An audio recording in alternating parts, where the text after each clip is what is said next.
Prêtez attention à ce qui va être dit maintenant, parce que cela peut changer la façon dont vous voyez votre propre vie. Ce qui vous limite le plus aujourd'hui, ce n'est pas ce qui vous est arrivé. Ce n'est pas ce que vous avez perdu, ni ceux qui vous ont blessé, ni le contexte autour de vous. C'est la manière dont tout cela est interprété dans votre esprit.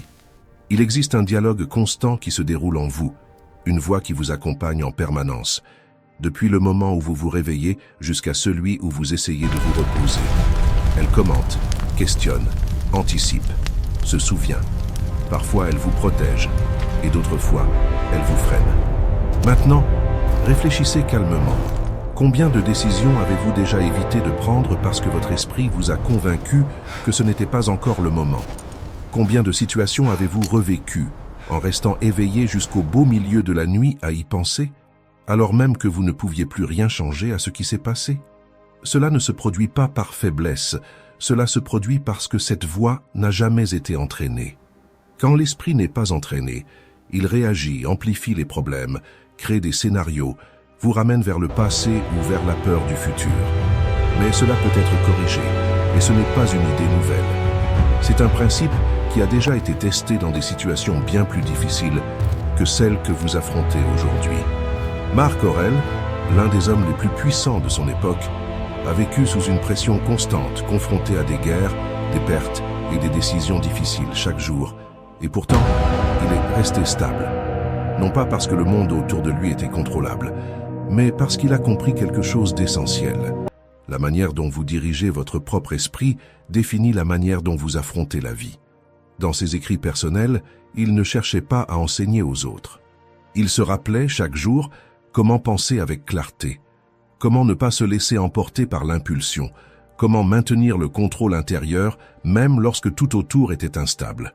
Et c'est exactement ce type de pratique que vous commencez ici. Rien de complexe, rien de déconnecté de la réalité.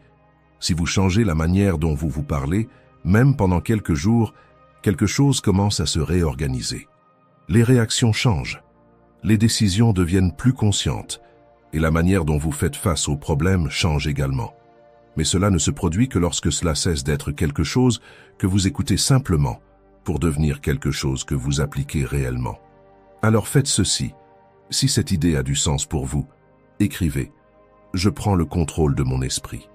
Non pas comme un simple commentaire, mais comme une manière de marquer pour vous-même le moment où vous décidez de commencer. Parce que c'est ainsi que le changement commence, de manière simple, consciente et pratique. Réflexion 1. Votre jugement est votre plus grande autorité.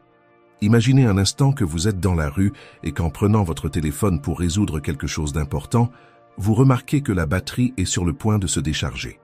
Vous en avez encore besoin, vous êtes en plein milieu de la journée, et immédiatement surgit une pensée automatique.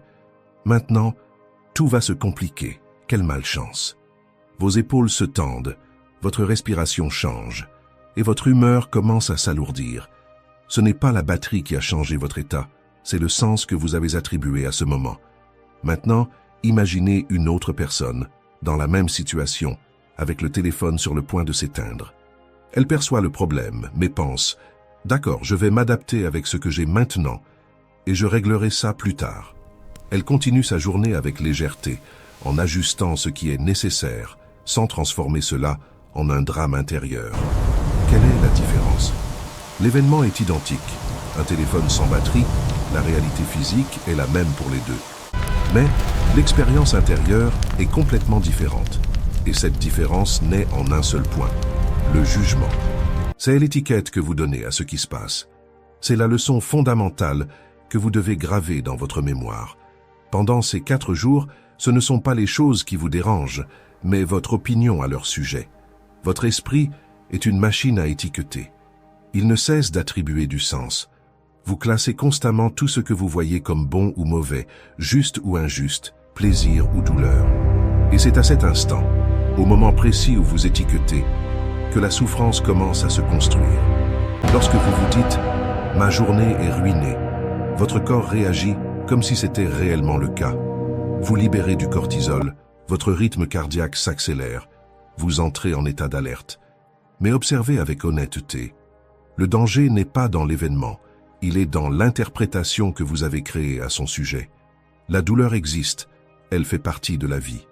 Mais sa prolongation, le poids qui traîne pendant des heures ou des jours, est construit par la manière dont vous continuez à nourrir cet événement dans votre esprit. Si vous vous cognez l'orteil, il y aura une douleur physique, biologique. Mais si vous passez les 3 heures suivantes à vous plaindre, à insulter la table, à revivre le moment et à vous considérer comme la personne la plus malchanceuse du monde, cela, c'est de la souffrance. C'est quelque chose que vous ajoutez à votre vie. Vous prenez un événement neutre et vous y injectez du poison émotionnel. Pendant ces 4 jours, votre tâche est de devenir le gardien de votre perception. Vous devez vous surprendre en train de juger. Lorsque votre supérieur vous confronte, votre premier instinct sera de penser « Il ne me fait pas confiance, c'est un problème, je peux perdre mon travail. » Attendez, c'est un jugement, pas un fait. Le fait est, mon supérieur a signalé une erreur dans mon travail. Et ici, il existe une ligne invisible mais décisive. D'un côté se trouve la réalité, de l'autre se trouve l'histoire que vous racontez à son sujet. C'est là que la réalité s'arrête et que commence votre film mental. Vous devez vous parler avec une objectivité presque clinique. Vous devez dépouiller les événements de votre vie de leurs adjectifs dramatiques. Au lieu de penser « j'ai été irrespecté de manière absurde », dites « quelqu'un a dit quelque chose que je n'ai pas aimé ». En faisant cela, vous retirez le poids émotionnel de l'événement. Et lorsque vous retirez ce poids, vous récupérez le contrôle. Récupérez votre souveraineté. Personne ne peut vous faire sentir inférieur, anxieux ou contrarié sans votre consentement implicite. Vous détenez la clé de votre propre paix. Si vous décidez que quelque chose ne vous affecte pas, cela perd son pouvoir sur vous. C'est simple, mais ce n'est pas facile dans la pratique. Cela demande une vigilance constante. Le mantra que vous devez répéter chaque fois que vous sentez votre sang bouillir ou que l'anxiété vous serre la gorge est « ce n'est ni bon ni mauvais, c'est simplement un événement. Je choisis comment y faire face. J'efface le jugement. J'efface le dommage. » Répétez jusqu'à y croire. Au début, cela semblera forcé, mais peu à peu, vous remarquerez quelque chose de puissant. Un espace entre ce qui se passe et la manière dont vous réagissez. Et c'est dans ce petit espace que réside votre pouvoir. Arrêtez d'être une marionnette des circonstances. Coupez les fils. Si vous éliminez l'opinion selon laquelle vous avez été lésé, le dommage perd sa force. Parce que ce qui n'est pas nourri ne grandit pas. Ne laissez pas votre esprit alimenter le feu des problèmes quotidiens. Maintenez le calme, une lecture précise et la responsabilité sur la manière dont vous répondez à ce que vous vivez. Réflexion 2. Trouvez la paix dans le présent. Votre esprit est un voyageur du temps accro aux catastrophes. Observez-vous maintenant. Il est très probable que votre corps soit assis ici, en train de regarder un écran, dans un endroit relativement sûr, en respirant et avec ses besoins de base satisfaits. Cependant, votre esprit n'est pas ici. Votre esprit erre dans un futur hypothétique qui l'effraie ou plonge dans un passé qui le hante. Et, sans vous en rendre compte, vous commencez à réagir à des choses qui ne se produisent pas. Vous payez des intérêts pour des dettes que vous n'avez même pas encore contractées. L'anxiété n'est rien d'autre qu'une maladie de l'imagination. C'est votre cerveau qui projette des films d'horreur sur des choses qui pourraient arriver. Vous pensez « et si je perdais mon emploi ? Et si c'était le mois prochain ? Et si mon partenaire me quittait dans un an ? Et si je tombais malade quand je serais vieux ?» Vous portez aujourd'hui le poids des 10 prochaines années. Personne, pas même l'homme le plus fort du monde, ne peut supporter le poids du futur accumulé. C'est trop lourd. Et ce n'est pas parce que la vie est insupportable, mais parce que vous essayez de tout vivre en même temps. Mais il existe un piège silencieux dans tout cela. Le futur n'existe pas. C'est une illusion construite par votre esprit. Sénèque l'a dit avec une clarté dévastatrice. Nous souffrons plus dans notre imagination que dans la réalité. Pensez-y. Combien de fois avez-vous passé des nuits blanches à vous inquiéter d'un événement qui, lorsqu'il est finalement arrivé, ne s'est même pas produit? Était-ce vraiment si terrible? Ou pire, n'est-ce jamais arrivé? Vous avez souffert pour rien. Vous avez livré votre paix à un fantôme. La seule réalité, la seule vérité tangible que vous possédez est ce microseconde précis. Le passé est déjà mort. Vous ne pouvez pas le toucher. Vous ne pouvez pas le changer. Ce sont des cendres. Le futur est incertain et lointain. Vous n'avez que le présent. Et c'est précisément pour cela que le présent ne pèse pas. Parce qu'il ne vient jamais chargé de tout, il vient par fragments. Le présent est toujours supportable. Essayez. Ne vous inquiétez pas de savoir si vous pourrez garder votre emploi toute l'année. Demandez-vous, puis-je supporter cette minute exacte? La réponse est toujours oui. Personne ne s'effondre sous le poids du présent immédiat. Nous nous effondrons lorsque nous essayons de porter le présent et toute la semaine suivante en même temps. Pendant ces 4 jours, je veux que vous utilisiez le présent comme votre bunker, votre abri anti-aérien. Lorsque l'anxiété vous attaque, lorsque vous sentez que le monde s'effondre sur vous, coupez le temps, interrompez le flux de l'anticipation et ramenez tout à un seul point. Découpez la réalité en morceaux d'1 seconde. Ne regardez pas le sommet de la montagne que vous devez gravir. Regardez simplement où vous allez poser le pied sur la prochaine marche, car c'est ainsi que toute traversée réelle se fait. Un pas qui tient dans le moment que vous êtes en train de vivre. Si vous traversez une rupture, ne pensez pas à la façon dont vous allez vivre sans cette personne pour le reste de votre vie. C'est écrasant. Demandez-vous, puis-je respirer maintenant? Puis-je faire un café maintenant? Oui, vous le pouvez. Et ensuite, vous gérez la minute suivante. Vivre ainsi ne signifie pas nier le futur. Cela signifie le gérer à partir du seul point de vue que vous possédez réellement.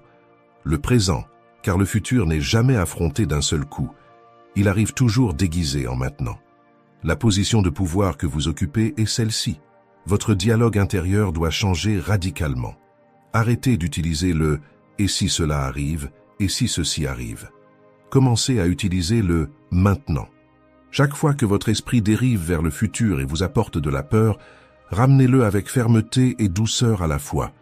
Dites à votre esprit « Nous ne sommes pas là-bas, nous sommes ici ». La phrase que vous devez répéter lorsque vous vous sentez étouffé par l'incertitude est celle-ci. Il ne me reste qu'à supporter ce moment. Le passé est mort et le futur n'existe pas. Personne ne perd une autre vie que celle qu'il vit maintenant. Répétez-la comme une prière. Sentez l'angoisse se dissiper. En réduisant le temps au présent, vous réduisez le problème à sa véritable taille.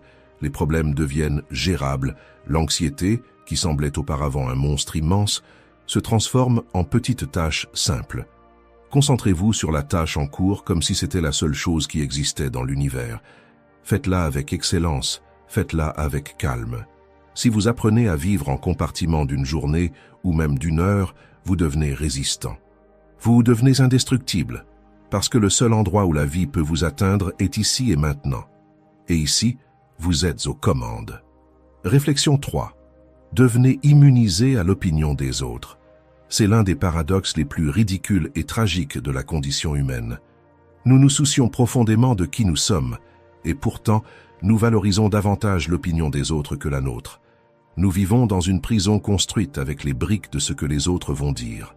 Vous passez des heures à choisir vos vêtements, à éditer vos photos, à surveiller vos mots et à ajuster votre comportement. Non pas parce que vous le voulez, non pas parce que cela représente qui vous êtes, mais parce qu'il existe une peur silencieuse de ne pas être accepté. Vous êtes terrifié à l'idée qu'un inconnu, quelqu'un que vous ne respectez peut-être même pas, puisse avoir une mauvaise impression de vous. Marc Aurèle, l'homme le plus puissant de son époque, s'étonnait de cette contradiction humaine. Il se demandait « Pourquoi accordons-nous tant d'importance aux applaudissements de personnes que nous n'aimons même pas ?» Pensez-y. Si vous connaissiez vraiment la plupart des personnes dont vous cherchez l'approbation, si vous voyez leurs défauts, leurs insécurités, leurs jugements erronés et leur manque de discernement, chercheriez-vous encore cette validation? Probablement pas. Et pourtant, vous leur donnez quelque chose de bien trop précieux. Le contrôle sur la façon dont vous vous sentez avec vous-même. Vous leur donnez le pouvoir de vous élever avec un compliment ou de vous abattre avec une critique. Et, peu à peu, sans vous en rendre compte, vous externalisez votre estime de vous-même. Vous devenez quelqu'un qui cherche constamment l'attention. Et le pire, c'est que cette quête d'approbation vous éloigne de vous-même. Vous cessez d'être qui vous êtes pour devenir le personnage que vous pensez que les autres veulent voir. Et chaque fois que vous vous ajustez pour entrer dans les attentes des autres, vous vous éloignez de votre propre vérité. Vous vous trahissez pour plaire à la foule, et cette trahison a un prix très élevé. Votre paix intérieure et votre intégrité. Il n'existe pas de paix possible lorsque vous devez jouer un rôle en permanence. La véritable liberté est celle que personne ne peut vous enlever. Elle commence le jour où vous décidez d'avoir votre propre opinion sur vous-même. Vous êtes la seule chose qui compte. Cela ne signifie pas être arrogant ou ignorer les conseils constructifs. Cela signifie avoir un système d'évaluation interne. Si vous savez que vous avez fait ce qui est juste, si vous avez agi avec justice, courage et bonté, qu'importe si le monde vous hue. Les hués parlent d'eux, pas de vous. Leur réaction est le reflet de leur regard, pas de votre valeur. Imaginez que vous êtes un musicien qui a joué une pièce parfaite. Vous n'avez raté aucune note. Vous vous êtes donné entièrement. Mais le public, qui ne comprend rien à la musique, vous hue. Devriez-vous vous sentir mal? Non. Vous savez que la performance était impeccable. Leur ignorance ne change pas la qualité de votre exécution. Leur erreur ne doit pas devenir votre doute. De la même manière, si vous agissez correctement dans votre vie et que quelqu'un vous critique, c'est le problème de cette personne. C'est sa perception, pas votre réalité. Toutes les critiques ne méritent pas d'être absorbées. Certaines doivent simplement être ignorées avec lucidité. Pendant ces 4 jours, vous allez pratiquer l'indifférence sélective.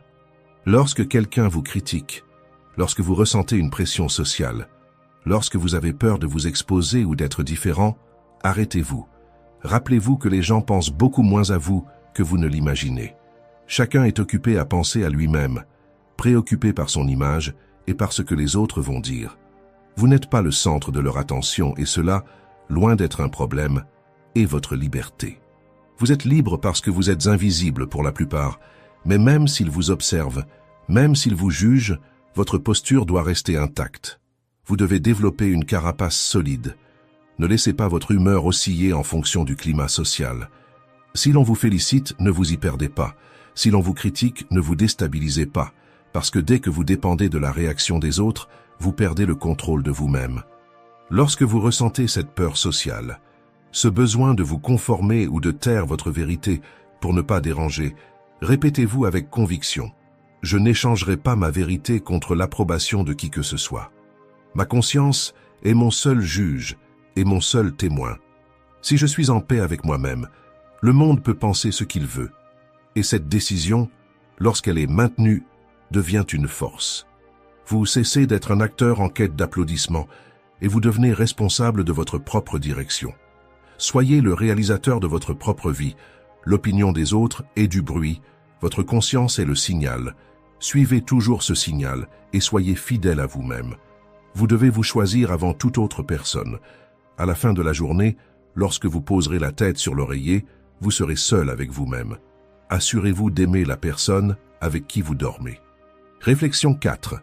La dichotomie du contrôle. Nous vivons épuisés, regardez-vous. Observez votre niveau d'énergie mentale à la fin de la journée. Vous êtes épuisé, mais non pas parce que vous avez fait des milliers de choses ou porté des charges lourdes. Vous êtes épuisé parce que vous passez votre vie à essayer de contrôler l'incontrôlable. Vous sortez de chez vous pour résoudre un problème simple dans la rue et en chemin, vous remarquez que votre téléphone est déchargé. À cet instant, l'esprit s'emballe. Et si j'ai besoin d'appeler? Et si quelque chose tourne mal? Et maintenant? Le problème n'est pas le téléphone, c'est la tentative de contrôler tout ce qui pourrait en découler. Vous passez la journée anxieux à penser s'il va pleuvoir, si le trafic va avancer, à cause de ce que cette personne a pensé en vous voyant, si l'économie mondiale s'effondre, si votre partenaire a aimé le cadeau. Vous portez sur vos épaules le poids d'un univers qui ne vous appartient pas. L'anxiété, fondamentalement, est une erreur de calcul. C'est l'écart douloureux entre la manière dont vous voulez que le monde soit et la manière dont il est. Le monde fonctionne ainsi. Plus vous essayez de forcer la réalité à correspondre à vos désirs, plus vous souffrez. Et c'est exactement ici qu'apparaît l'outil le plus tranchant de l'arsenal stoïcien, une lame qui coupe l'anxiété à la racine, la dichotomie du contrôle. Vous devez comprendre cela avec une clarté absolue. Dans la vie, il existe 2 catégories de choses, celles qui dépendent de vous et celles qui ne dépendent pas de vous. Ce qui dépend de vous, vos pensées, vos actions, vos intentions, vos valeurs, vos efforts et votre caractère. Cela vous appartient, votre territoire. Là, vous êtes le souverain absolu. Ce qui ne dépend pas de vous, tout le reste, la réputation, la santé, vous pouvez prendre soin de vous et tomber malade quand même.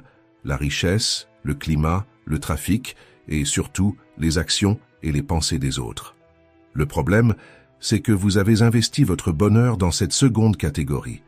Vous avez misé votre paix intérieure sur des choses que vous ne pouvez pas contrôler. C'est comme aller au casino et placer tout votre argent sur un seul numéro à la roulette. C'est un pari perdant. Si votre bonheur dépend de cela, c'est parce que vous misez tout. Si votre paix dépend des performances de votre enfant, vous êtes prisonnier de ce résultat. Si elle dépend du fait que votre voisin ne fasse pas de bruit, vous êtes prisonnier de votre voisin. Et celui qui dépend de l'extérieur pour rester en paix vit dans une vulnérabilité constante. Imaginez-vous comme un archer. Vous avez un arc, une flèche et une cible. Tout ce qui se passe avant de lâcher la flèche dépend de vous. La qualité de l'arc, la tension de la corde, votre posture, votre respiration, votre concentration. C'est là que vous devez concentrer toute votre énergie. Mais au moment précis où la flèche quitte la corde, elle ne vous appartient plus. Le vent peut la dévier, la cible peut bouger ou quelque chose d'imprévu peut se produire. Si vous conditionnez votre succès au fait de toucher la cible, vous vivrez dans la peur. Mais si vous définissez le succès comme le fait de réaliser le meilleur tir possible, alors vous devenez inébranlable, parce que cela dépend toujours de vous. Pendant les prochains jours, chaque fois que vous ressentirez une inquiétude, soumettez-la à un interrogatoire direct. Demandez-vous, est-ce totalement sous mon contrôle ? Si la réponse est non ou seulement partielle, vous devez laisser cela de côté. Cela ne vous rend pas irresponsable, cela vous rend lucide. Vous n'abandonnez pas le problème, vous abandonnez la souffrance inutile. Si vous êtes coincé dans le trafic, par exemple, crier et frapper le volant ne fera pas avancer les voitures. Cela ne fera qu'augmenter votre tension. Le trafic ne dépend pas de vous. Votre réaction au trafic, oui. C'est là que vous devez être. Vous pouvez écouter un livre audio, pratiquer la patience ou simplement respirer. Parlez-vous. Restez ferme lorsque l'inquiétude apparaît. Votre phrase pour cette leçon est « Si cela n'est pas entre mes mains, cela n'en vaut pas la peine. Je suis immergé dans mes actions. Je me concentre uniquement sur ce que je fais. Le résultat ne m'appartient pas. » Sentez le poids quitter vos épaules pendant que vous dites cela. Arrêtez de jouer à Dieu. Arrêtez d'essayer de contrôler l'univers. Vous devez vous concentrer sur votre petite mais puissante sphère d'action, votre volonté. Et c'est ici que se produit le basculement que peu de gens perçoivent. Lorsque vous cessez d'essayer de tout contrôler, vous commencez enfin à gouverner la seule chose qui compte, vous-même. En abandonnant le désir de contrôler l'extérieur, vous obtenez un contrôle total sur l'intérieur. Et cela, mon ami, c'est la véritable liberté. Concentrez-vous sur le processus. Oubliez le résultat. Faites ce qui doit être fait et laissez le reste suivre son cours. Parce que la paix n'est pas lorsque tout se passe comme vous le souhaitez, c'est lorsque vous n'en dépendez plus pour être bien. Réflexion 5. Utilisez l'empathie comme stratégie, pas comme faiblesse. Nous vivons entourés de personnes difficiles, grossières, égoïstes, menteuses, agressives ou simplement incompétentes. C'est inévitable. Vous sortez dans la rue et quelqu'un vous coupe la route, vous arrivez au travail et un collègue s'approprie le mérite de votre effort, vous allez au restaurant et vous êtes traité avec mépris. La première réaction est la colère. Vous voulez riposter et vous vous dites « Il n'a pas le droit de me traiter ainsi. C'est un idiot. » Et sans vous en rendre compte, à cet instant précis, vous remettez le contrôle de votre esprit au comportement de quelqu'un d'autre. La colère est une punition que vous vous infligez pour l'erreur d'une autre personne. Pensez-y, ils commettent l'erreur, mais c'est vous qui avalez le poison. C'est vous qui restez avec le corps tendu, le cœur accéléré, la journée compromise. Ils continuent leur vie comme si de rien n'était. Et vous finissez par porter leur charge émotionnelle. Vous n'avez pas seulement subi l'impact du moment, vous avez décidé de continuer à porter cela.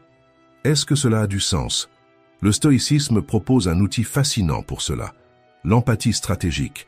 Il ne s'agit pas d'être un saint, ni de se placer dans une position de supériorité, ni d'accepter tout par faiblesse. Il s'agit de comprendre l'autre avec clarté pour ne pas se blesser intérieurement. Marc Aurèle se rappelait chaque matin qu'il rencontrerait des personnes indiscrètes, ingrates et arrogantes. Il ne faisait pas cela par amertume, mais pour ne pas être surpris. Et il ajoutait quelque chose d'essentiel. Aucun d'eux ne peut me nuire, car personne ne peut m'impliquer dans la laideur. Il comprenait que les gens ne font pas le mal pour être des méchants dans une histoire, mais parce que, dans leur propre esprit, ils croient agir correctement, ou simplement parce qu'ils sont aveuglés par leur propre ignorance et leur propre douleur. Imaginez que vous marchez et que quelqu'un tousse sur vous parce qu'il est malade. Seriez-vous en colère et crieriez-vous contre cette personne? Probablement pas, vous vous éloigneriez, peut-être ressentiriez-vous de l'inconfort, mais vous comprendriez, cette personne est malade. Maintenant, appliquez la même logique au comportement. Lorsqu'une personne agit avec grossièreté, c'est son caractère qui est malade. Ce sont des patients moraux. Ils font le mal parce qu'ils ne savent pas faire le bien, parce qu'ils ont été formés ainsi ou parce qu'ils portent un poids intérieur si lourd qu'ils débordent sur les autres.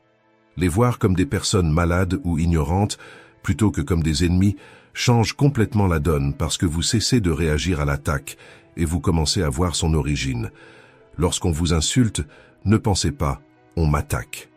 Pensez « pauvre de lui ». Quel type d'enfer se déroule dans l'esprit de cette personne pour qu'elle ait besoin d'agir ainsi? Soudain, vous cessez d'être la victime et vous devenez l'observateur. Et celui qui observe avec clarté ne se perd pas dans la réaction, ne prend rien personnellement. Ce que les gens disent parle davantage de leurs propres blessures que de votre caractère. Très souvent, vous êtes simplement l'écran sur lequel ils projettent leur propre chaos. Si vous vous impliquez, discutez ou cherchez la vengeance, vous vous abaissez à leur niveau. Et à ce moment-là, l'erreur n'est plus seulement la leur, elle devient aussi la vôtre. Pendant ces 4 jours, votre défi est de ne pas réagir. Lorsque vous sentez l'étincelle de l'offense apparaître, éteignez-la avec l'eau froide de la compréhension. Arrêtez-vous, respirez et choisissez consciemment de ne pas alimenter ce qui ne mérite pas de grandir en vous. Rappelez-vous, la meilleure vengeance est d'être différent de celui qui a causé le tort. S'ils crient, restez silencieux. S'ils provoquent, ne bougez pas. S'ils essaient de vous atteindre, ne donnez pas de réponse émotionnelle, car ce qui ne trouve pas de réaction perd de sa force. Maintenez votre élégance, votre mantra pour gérer les personnes difficiles et protéger votre énergie est « Ils agissent par ignorance, par douleur ou par intérêt personnel. Ce n'est pas à propos de moi. Cela reflète leurs blessures, pas ma valeur. Je ne laisserai pas leur obscurité éteindre ma lumière. La meilleure vengeance est de ne pas être comme eux. Répétez cela jusqu'à sentir un bouclier se former autour de vous. Les insultes ne s'attachent pas. Les provocations ne vous dominent pas. Vous restez ferme et plus vous maintenez cette posture, moins le monde extérieur peut vous déstabiliser. Ne descendez pas au niveau de ceux qui vivent dans le conflit, car chaque fois que vous descendez, vous vous éloignez de la personne que vous essayez de devenir. Votre place n'est pas dans la réaction, elle est dans la conscience. Laissez-les avec leurs propres conflits.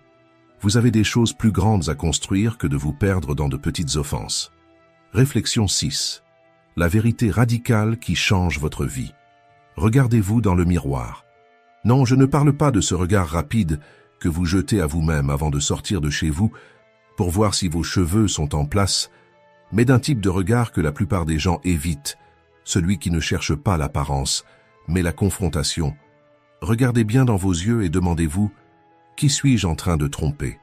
Le mensonge le plus dangereux n'est pas celui que vous racontez à votre patron quand vous arrivez en retard, ni celui que vous dites à votre partenaire pour éviter une discussion. Le mensonge le plus dévastateur est celui que vous vous racontez à vous-même, parce que ce n'est pas seulement une phrase que vous dites, c'est une narration que vous commencez à croire. Vous vous répétez chaque jour de petites choses pour protéger votre ego, pour éviter de ressentir de la culpabilité, pour justifier pourquoi vous ne faites pas ce qui doit être fait. Vous vous répétez que vous êtes là où vous devriez être. Nous devenons des maîtres de l'auto-illusion. Vous dites « Je n'ai pas le temps de faire du sport », alors qu'en réalité, ce n'est pas une priorité et que vous préférez regarder des séries. Vous dites « Ma relation est compliquée », alors que la vérité est que vous avez peur d'être seul et que pour cela vous tolérez l'inacceptable. Vous dites « Je commence demain », alors qu'en réalité vous avez peur d'échouer aujourd'hui. Ces petits mensonges apparemment inoffensifs sont les briques avec lesquelles vous construisez la cellule de votre stagnation. Continuez à croire à vos propres excuses et à les inventer, et vous ne sortirez jamais de cette situation. Le stoïcisme est